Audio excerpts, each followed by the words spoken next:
Good evening, and welcome to WANA Live, the reading series of the Writers Association of Northern Appalachia. I'm your host, Damian Dressick, and this is your other host, Christina Fasonic. How are you, Damian? I'm very well. It's a hectic semester, but a good one. Yes, and so far the weather's been pretty good. Can't complain too much yet about that, right? I've sort of gone into this state where I'm not really aware if there's even weather. Oh my Thanks for goodness. letting me know. It's not even midterms. I know. So we Right. have We have a guest tonight. We have a guest. We do. We have one of our good friends and a writer who has been supportive of WANA since the very beginning. And let's tell our audience a little about him and bring him out to talk about his new book. All right. Is this true that we have the Matt Ferrence? It's true that we have the Matt Ferrence. We do. Okay. Let's hear about Matt Ferrence. For those of you who are the uninitiated.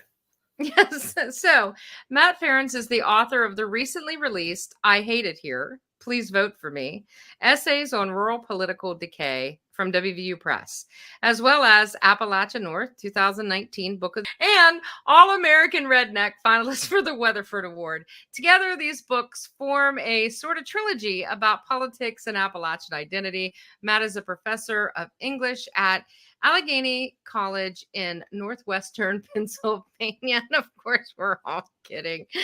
How are you, Matt? Great. Good evening, Matt. So it's funny.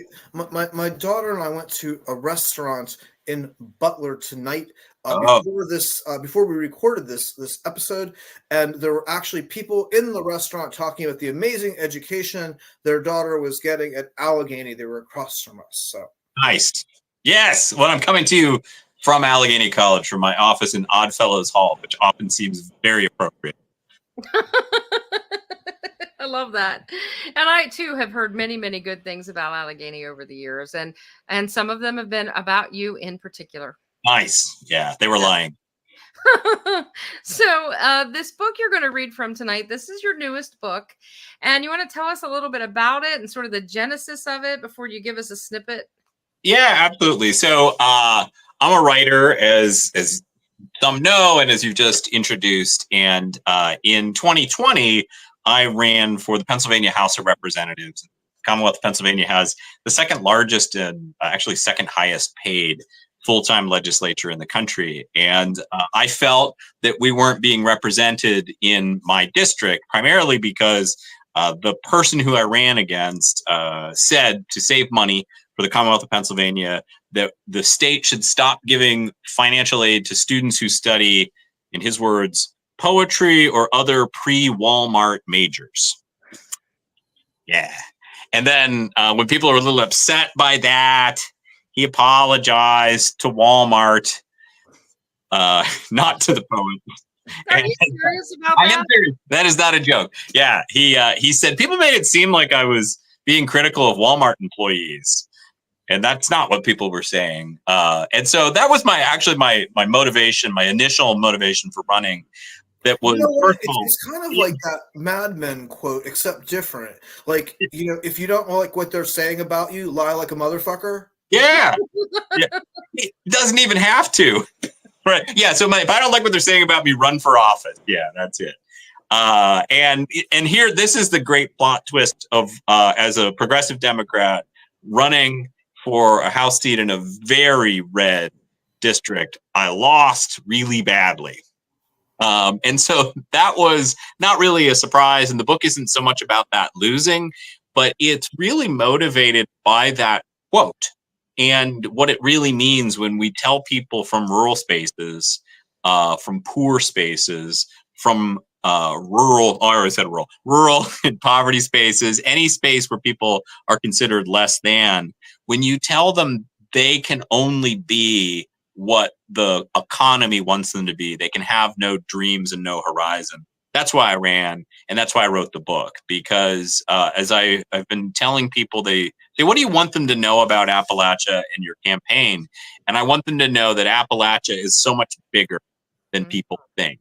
And I mean that both geographically, that's something all three of us, I'm sure, have talked about tons, being Northern Appalachia, but also that we're so much bigger conceptually and demographically and artistically. We're not just all MAGA red and not worth giving up on.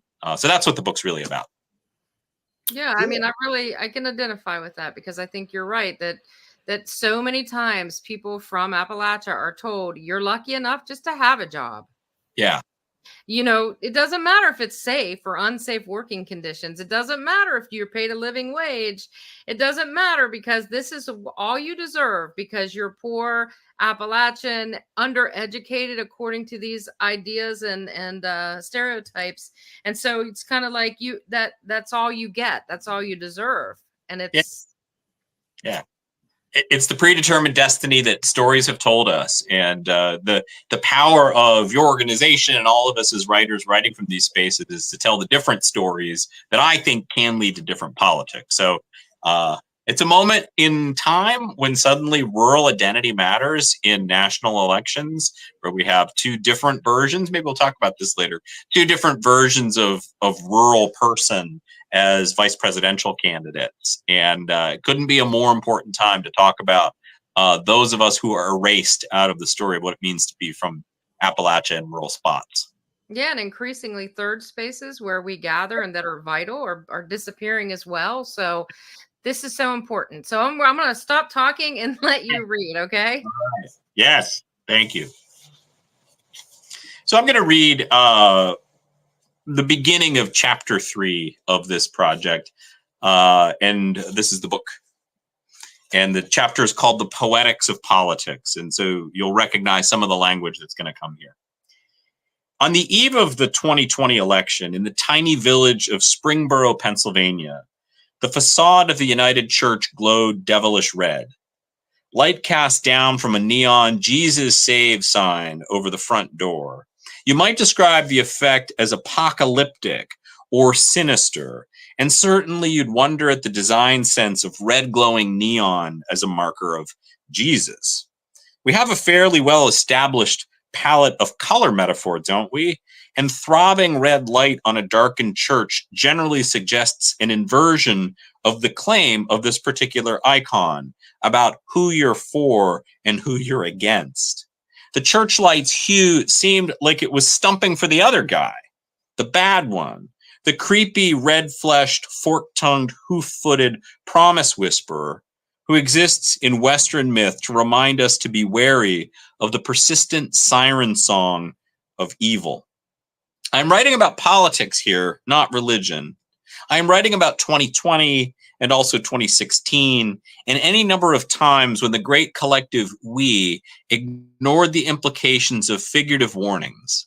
I'm writing about rural America, and particularly rural Pennsylvania, and most specifically about the northwestern corner of my home state, where Appalachia and the Rust Belt converge, and where the politics are described in a series of single-word shorthands: aggrieved, resentful, angry, Trumpish. In Springboro that night, I walked through the red haze to the back of the building where I had planted a campaign sign carrying my own political logo.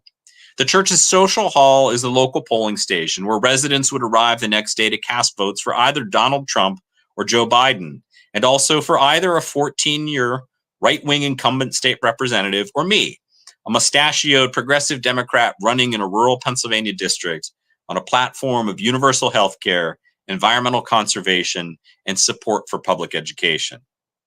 But I'm also a college professor and writer, which naturally gets me to thinking about poetry and how the deepest fracturing of our national politics relates to a lack of poetic, narrative, and literary urgency. A poem is a song and a dream and a lament and an elegy and a written document of the flourishing of human imagination. Politics is bereft these days of such impulses. Our intractable American political divisions exist because we ignore how the problems of politics are rooted in narrative, poetic, and lyric representations of our shared existence. All of this to say, when we're talking about politics in rural America, we really, really need to be talking about metaphor and story, and most of all, poetics. 1. Let us suppose that everyone in the world wakes up today and tries to write a poem. It is impossible to know what will happen next, but certainly we may be assured that the world will not be made worse. 2. The Commonwealth of Pennsylvania ought to stop offering higher ed grants to students who major in poetry or some other pre-Walmart major. 3. They made it sound like I was being critical of Walmart employees when I was really questioning taxpayers subsidizing college degrees that are unlikely to actually result in the graduate getting a job related to their degree. 4. It seems to me that we cut ourselves off, that we impoverish ourselves just here. I think that we are ruling out one source of power, one that is precisely what we need. Now, when it is hard to hold for a moment the giant clusters of event and meaning that every day appear, it is time to remember this other kind of knowledge and love, which has forever been a way of reaching complexes of emotion and relationship, the attitude that is like the attitude of science and the other arts today, but with significant and beautiful distinctness from there, the attitude that perhaps might equip our imagination to deal with our lives, the attitude of poetry. Number 1 is the poet Dean Young. Number 4 is the poet Muriel Rukeyser, who used verse as part of her political activism. Her efforts included The Book of the Dead, a poem sequence that illuminates the cruel inhumanity of the industrial regime that caused an unknowable number of deaths among workers, likely measured in thousands, who contracted excruciating, lung-destroying silicosis during the construction of the Hawks Nest Tunnel in West Virginia. Number 2 and number 3 are real utterances from Brad Roy, the incumbent I ran against in 2020. Number 2 is the reason I ran quite specifically. He offered this idea in a 2016 memo to his GOP cronies in Harrisburg, outlining ideas on how to save money for the state budget by exerting old-fashioned anti-arts austerity. During our election cycle, he repeated the line several times, sometimes expanding it to ancient Egyptian poetry, and often adding women's studies as an addendum. Number 3 is his 2016 response when the papers found out about his idiocy. In explaining himself, he clarified his preference for wage-busting, anti-union, big-box stores over poets. Politics is at heart a literary problem because politics relies, like so much else, on a shared belief in stories. Yet the verses of politics offer repetitions of trope, cheap flatness, tired old stories of utility that cast each of us into stable boxes from which we are not permitted escape. And if you're from rural America, well, then even stories intended to convey hope, economic development, job creation, leave you mired in a definition of value that is labor and labor alone. Worse, your personal value, or even the value of a meaningful life, is defined only and always within the context of GDP. Thus, the purpose of rural life is chained always to limited concepts of utility. At any rate, if you're rural, you also get to be dumb, unsophisticated, racist and bigoted and fearful and violent and all sorts of things that make up the persistent tropes of American rural caricature. Think about what you read about rural politics, about Trump country and red states and flyover country, and the way my part of my home state is called Pennsyltucky, and about how Democratic strategist James Carville defined Pennsylvania as Pittsburgh and Philadelphia with a lot of Alabama in between. Democratic strategist James Carville. Rural ridicule and abandonment remain some of the few remaining sites of bipartisan cooperation in contemporary America. It is the subject of every think piece about rural voters, most of which boil down to breathless claims that we rural folk are nothing but violent backwoods rednecks. Well, I am rural, born and raised on a farm in southwestern Pennsylvania in a place still carrying surface residue from the coal industry that dodged out long ago in the 1970s.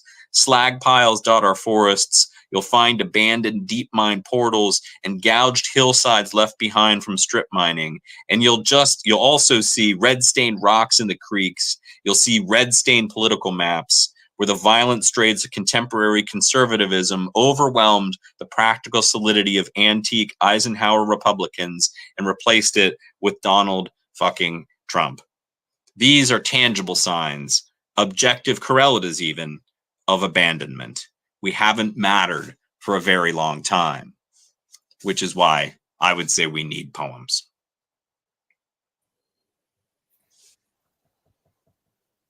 Thanks, that was Matt. incredible, Matt. Go ahead, man.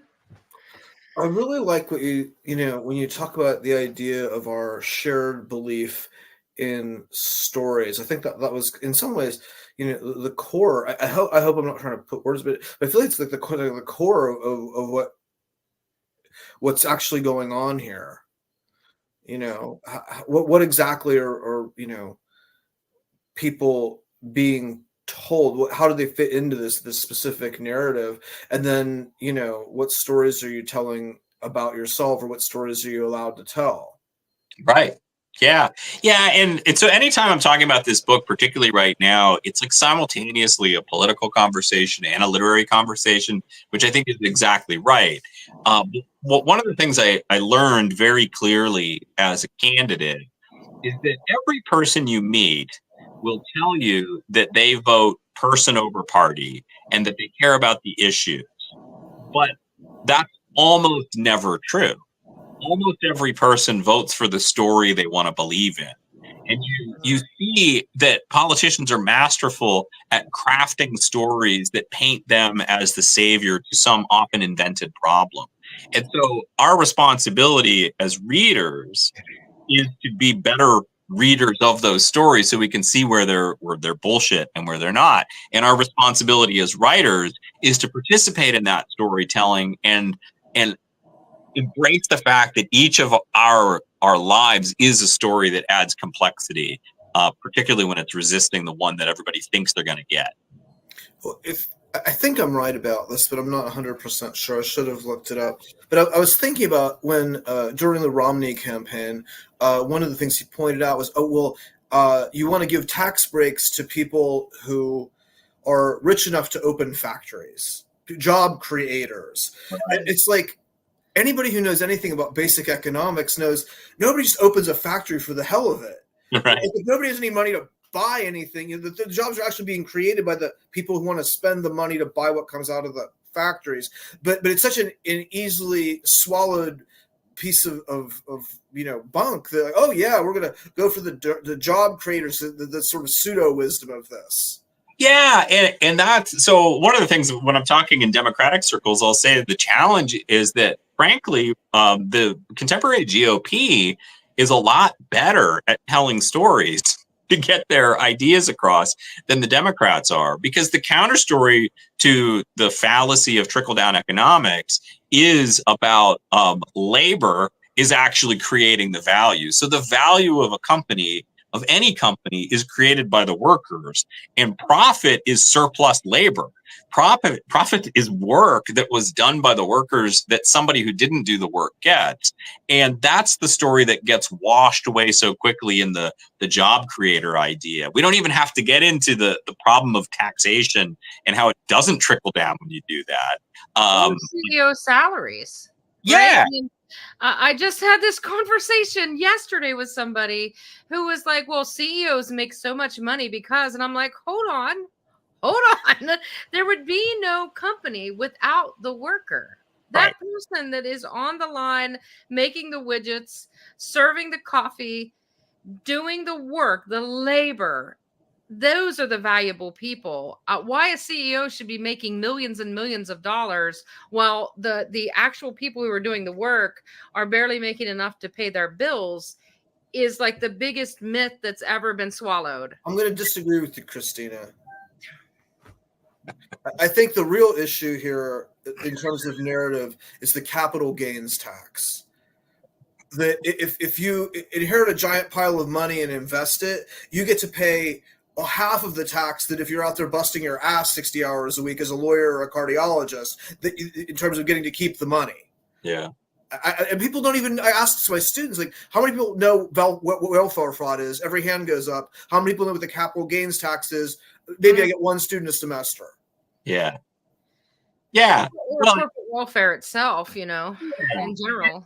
And I would add on the layer of on top of that now is that it's not even just the CEO who's making these profits. It's the speculative traders. It's right. It's the people who are venture capitalists who then eventually become VP candidates they're not doing, like, you can squint and see ways that a CEO is adding value to a company, not the kind of value they get paid for. But venture capitalists, you can't squint and see that. They're trading and preying on that labor.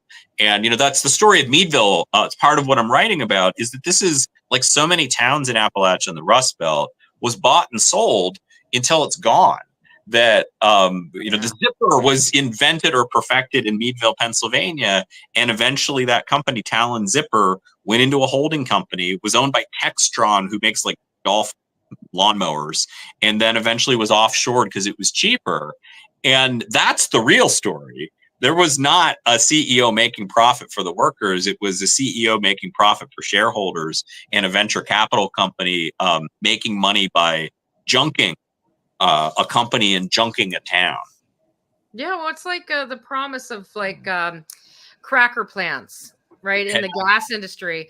Oh, we're going to give us these tax deductions, give us all these benefits to move our cracker plant into your town, which will, by the way, pollute and kill everybody and make the water undrinkable, make the environment, completely polluted, and all these forever chemicals. And then find out that maybe when the plant is being built, you might need 300 people to build it, but there will be 6 people running it, 6 people running it, 6 jobs. And they're usually not from our area anyway, because they have been trained in some other place and imported in. Yeah. 2 things come to mind there. One is just the cracker plant in the Ohio Valley. The Commonwealth of Pennsylvania gave, I can't remember the figure, but it's more than $1 billion in tax break for that, for very few permanent jobs. The other thing is, I was talking about cracker plants somewhere where they don't do fracking, and I realized they thought I was talking about like wheat thins. I think they didn't understand the urgency of what I'm talking about. Like, I don't know, if air pollution is smelling wheat thins on the beautiful trees, then what's so wrong with that? Like, yeah, we're not talking wheat thins. Everybody getting white lung from all that flour, But I remember when, I think it was Tom Corbett was the governor, and he said, well, if we raise the tax rates, they'll just go elsewhere. It's like, but the gas is, you can't really. Yeah, right. And these are all threats too, right? That's what we have to, you got to read your mystery novels. You got to read, The Godfather is that it'd be a shame if we had to move this company. I'm actually thinking of a story, and it's not in the United States. It's actually a province in Canada. And there was a water guzzling company in a place where they have only one contained aquifer. And so there's very real concerns for people having drinking water and for small farms being able to irrigate their fields to grow crops. And this big company that basically owned all the commerce in the province was like, well, it'd be a shame if you didn't pass this new law that allowed us to take all your water if we had to move our company to the neighboring province. That's the story. That's why you got to read mystery novels, so that you understand what someone says when they're like, oh, you can't tax them or they'll leave. That's a threat. It's extortion. Well, and people want to believe that and do believe it because they've been convinced by these narratives that this is the only way that you can do things. One of the things that we've had to deal with in Wheeling during our Renaissance, and by the way, people who haven't been to Wheeling, West Virginia should come, because we're blossoming and blooming overnight. And Matt, you haven't been here. Have you been here yet? Oh, I haven't been there in a few years. I think since right? To read for the library. Yeah. Yes. You'll see. It's changing. But part of changing the narrative is that people believe that the only way to be prosperous is to have a bunch of stores in your downtown, or you have to have manufacturing, when in reality, people build whole communities that are thriving with museums and art. And there's so many different ways to build a thriving community. And it doesn't have to be the old models that we were told were the only way to measure a community's success. Yeah. Absolutely. I was actually just teaching James Wright poems, to my introductory lit class just the other day. I think it was just Monday. First of all, I learned that it's a really bad idea to try to teach 3 James Wright poems in 50 minutes because you're not going to get through it. But like, we started with Autumn Comes to Martin's Ferry. Right, like classic poem, which most of the students hadn't seen before. And they were completely unfamiliar with the history of Wheeling and that Ohio Valley and all of that despair that is tied up. That poem's very much about being stuck in the old story, and all the young men are left with is bashing each other on the football field. Like, that's what we have to embrace, is recognizing that emotion, and there might be new pathways, and art's one of them. And this is one of the things in the campaign of trying to make the point that the arts economy is actually massive, that it is as large as transportation, I think is a similar size GDP economy. So when we say poetry is useless and the arts don't do anything, they even do if you count GDP. They do so much more when we're talking about the livability of city. Why do people want to come back to Wheeling? Because it's cool and it's vibrant. You can go down to the market in the downtown and you can do fun things. And that comes from the vibrancy of the letters. Yeah, it might not look like it did before, but I think we have to embrace new possibilities. And honestly, I mean, is manufacturing on a big scale coming back here? Probably not anytime soon. So we have to figure out, well, what does our new Wheeling look like? What does new Appalachia look like? How can we say we've had enough of outside interests polluting our environment, taking advantage of our people, killing our people? And imagine what we can do actually ourselves as people in that economy. So Matt, this book has just come out, right? Yeah, August 1 was the official release. Okay. Cool. Can we see it one more time? Oh, yeah. Okay. Perfect. I hate it here. Please vote for me, Matt Ferrence. Yeah. Thank you, Matt, for being on. And it's so good to talk with you. And we've got this election coming up. We'll see what happens. Yeah. Thanks for having me. It's always a pleasure. Well, Matt. All right. Good night, everybody.